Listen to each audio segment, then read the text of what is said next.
Raghava constructions అనే company తప్పు చేసిందని స్వయంగా ముఖ్యమంత్రి గారు అసెంబ్లీ సాక్షిగా ఒప్పుకున్నారు. కానీ ఇవాళ మంత్రి గారిని కాపాడడానికి నానా ప్రయత్నాలు చేస్తున్నారు. మాపై ఎదురుదాడికి దిగుతున్నారు కేటీఆర్.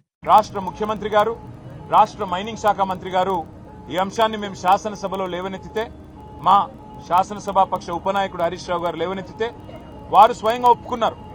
అవును, నేరం జరిగింది, తప్పు జరిగింది, చేసింది రాఘవ కన్స్ట్రక్షన్స్ అనే కంపెనీ అనే మాట స్వయంగా ముఖ్యమంత్రి గారు, మంత్రి గారు కూడా ఒప్పుకున్నారు. కానీ మంత్రి గారు తప్పు చేశారు కాబట్టి ఆత్మరక్షణలో పడి ఇవాళ మంత్రి గారిని కాపాడడానికి నానా ప్రయత్నాలు చేస్తున్నారు.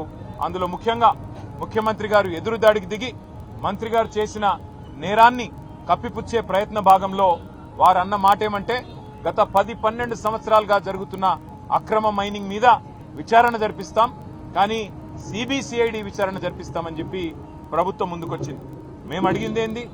సభా సంఘం వేయండి, అన్ని పక్షాల శాసనసభ్యులు, శాసన మండలి సభ్యులతో కూడిన ఒక సభా సంఘాన్ని ఏర్పాటు చేసినట్టయితే వాస్తవాలు వెలుగులోకి వస్తాయి.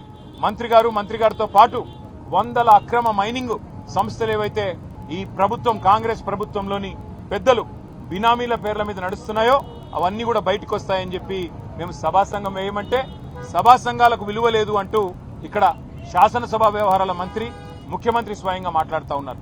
వాళ్ళ నాయకుడు రాహుల్ గాంధీ గారేమో జాయింట్ పార్లమెంటరీ కమిటీ కావాలి అని పార్లమెంట్లో పట్టుబడతారు. అదానీ వ్యవహారం మీద వెంటనే సభా సంఘం వేయండి అని చెప్పి పార్లమెంట్లో అడుగుతారు. ఇక్కడ మాత్రం వారి పార్టీకి సంబంధించిన నాయకులు సభా సంఘాలకు విలువ లేదు అన్నట్టుగా మాట్లాడుతూ ఉన్నారు.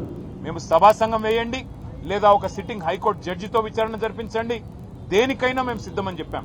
10-12 ఏళ్లుగా జరిగిన అన్ని కూడా బయటికి తీస్తామని చెప్పి హుంకరించే ప్రయత్నం, బెదిరించే ప్రయత్నం చేస్తే నిరాటంకంగా చేసుకోండి, మా ప్రభుత్వంలో ఎలాంటి తప్పులు జరగలేదు, మీరు ఎలాంటి ఎంక్వైరీ చేసినా మాకు అభ్యంతరం లేదని చెప్పి కూడా శాసనసభలో చెప్పడం జరిగింది.